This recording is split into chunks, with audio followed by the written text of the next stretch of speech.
এক ভাই প্রশ্ন করেছেন,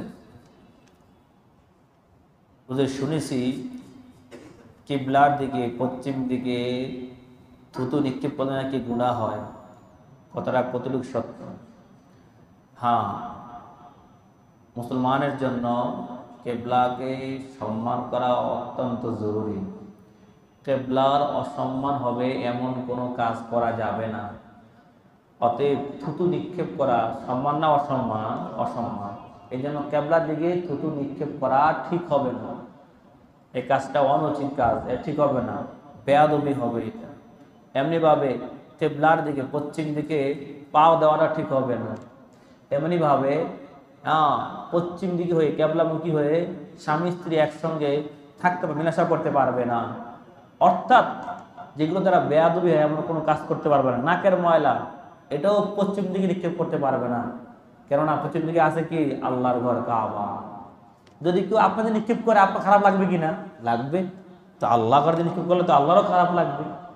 আল্লাহ তাআলা আমাদের বুঝার তৌফিক দান করুন। অতএব কেবলার দিকে নাকের ময়লা, থুতু, পাও দেওয়া এগুলো আমরা কেউ করব না।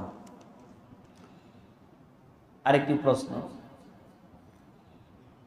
শার্ট পরিধান করে নামাজ পড়লে নামাজ হবে কিনা? বিশেষ করে যে শার্ট হাফ হাতা হয় এমন শার্ট পরিধান করে নামাজ পড়লে নামাজ হবে কিনা?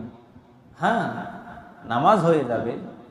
শার্ট পরিধান করলে নামাজ পড়লে নামাজ পুরুষের জন্য, যদি কোনো পুরুষ শার্ট পরিধান করে, যে শার্ট হাফ হাতাওয়ালা কোনি পর্যন্ত থাকে, নামাজ পড়লে নামাজ হয়ে যাবে।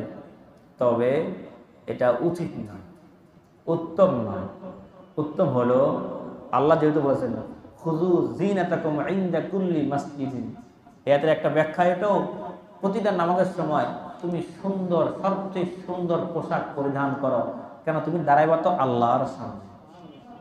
আমার দাঁড়ায় কার সামনে? আল্লাহর সামনে। এই জন্য সবচেয়ে যেটা সুন্দর পোশাক ওইটা পরিধান করা দরকার।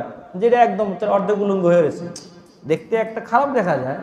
এই জন্য পুরা হাতা যদি কেউ বইটা রাখে, এটা কিন্তু নামাজে মাকরুহ হয়। আমরা চেষ্টা করব, আমার ভাইয়েরা যারা আমরা শুনতেছি, আমরা পুরা ফুল হাতা জামা পরে বা গেঞ্জি পরে আমার নামাজ পড়বো ইনশাআল্লাহ। আল্লাহ আমাদের তৌফিক দান করুন। তবে হাফাতা হলেও নামাজ কিন্তু হয়ে যাবে, কিন্তু উত্তম না বলছি। একজন ভাই জানতে চেয়েছেন, হুজুর যদি প্রচন্ড বজ্রপাত হয় তখন আমরা কোন দোয়া পড়তে পারি? আপনারা জানেন এখন বর্তমানে আবহাওয়ার প্রতিকূল অবস্থা চলতেছে এবং ঘূর্ণিঝড় হওয়ার আমরা পূর্বাভাস জানতে পেরেছি। বিভিন্ন জায়গায় ঘূর্ণিঝড়ের আক্রমণ শুরু হয়েছে, বিশেষ করে উপকূল অঞ্চলে শুরু হয়েছে। আর ঘূর্ণিঝড় ছাড়াও যখনই আকাশ বজ্রপাত যখন বেড়ে যায়, যখন বজ্রপাত হয়, আমরা জানি অনেক মানুষ মারাও যায়। তখন একটা দোয়া আছে, আমরা এই দোয়াটা করার চেষ্টা করব। যখন বজ্রপাত হয় আমরা এই দোয়াটা পড়তে পারি। আল্লাহুম্মা লা তাকতুলনা বিগযাবিকা ওয়া লা তুহলিকনা বিআযাবিক ওয়া আফিনা ক্বাবলা যালিক। অর্থটা হলো, আল্লাহ তুমি তোমার গজব দিয়ে আমাদেরকে মাইরা ফেলো না। ওয়া লা তুহলিকনা বিআযাবিক, আল্লাহ তোমার আযাব দিয়ে আমাদেরকে ধ্বংস করে দিও না। ওয়া আফিনা ক্বাবলা যালিক, আল্লাহ তুমি আমাদেরকে নিরাপদ রাখো তার থেকে। সুবহানাল্লাহ, কি সুন্দর দোয়া। এই জন্য যখন প্রচন্ড বিপদ চলে আসবে, ভূমিকম্প হোক, বজ্রপাত হোক, প্রচন্ড ঝড় তুফান হোক না কেন, আমরা তখন এই দোয়াটা পড়ার চেষ্টা করবো। আল্লাহুম্মা লা তাকতুলনা বিগযাবিকা ওয়া লা তুহলিকনা বিআযাবিক ওয়া আফিনা ক্বাবলা যালিক। আল্লাহ আমাদের আমল করার তৌফিক দান করুন।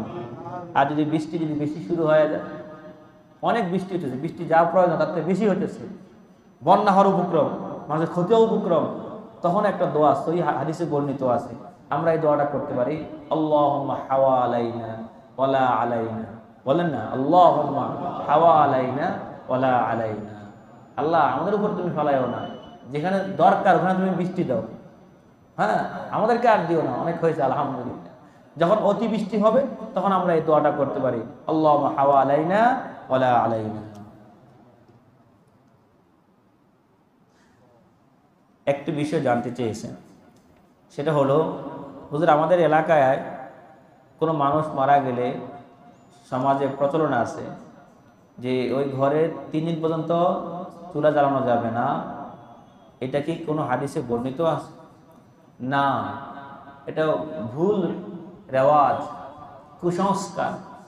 কোনো মানুষ মারা গেলে তার ঘরে চুলা জ্বলবে না, আগুন জ্বালানো যাবে না, রান্না করা যাবে না, এমন কোনো বিষয় নাই।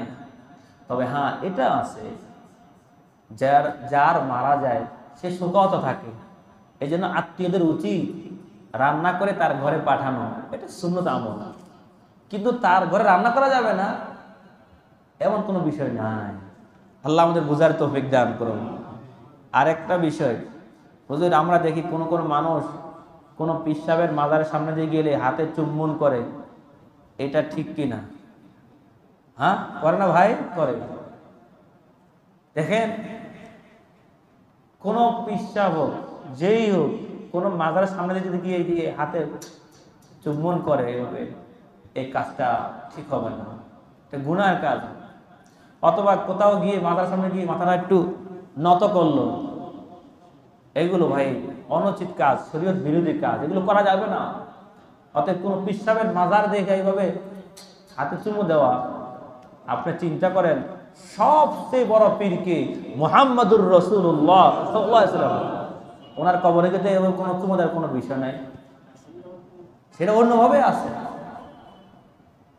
তুমি কি এমন পেয়ে যাবে, তোমার পেয়ে যায় এমন করতে হবে, আবার মাথা ঝুঁকাতে হবে, নাউযুবিল্লাহি মিন যালিক, এগুলো করা যাবে না।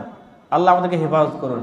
সর্বশেষ আরেকটা প্রশ্ন, হুজুর আমি যখন দোকানে যাই, দোকানদারি শুরু করার পূর্বে আমি আমার মোবাইল থেকে তেলাওয়াত ছেড়ে দেই, এভাবে মোবাইল থেকে তেলাওয়াত শুনলে আমার সব হবে কিনা? ভালো কথা। অনেক ভাই অত কোরআন শরীফ পড়তে পারেন না, অথবা পড়তে পারলেও শুনতে মন চায়, যদি দোকানে বা অফিসে যদি কোরআন তেলাওয়াত ছেড়ে রাখলে সব হবে কিনা? দেখেন, রেকর্ডকৃত তেলাওয়াত শুনলে আশা করা যায় সব হতে পারে, সব হবে। যদি আপনি চিন্তা করে দেখেন, যদি আপনি রেকর্ডকৃত গান শুনেন, গুনাহ হবে কিনা? গুনাহ হবে।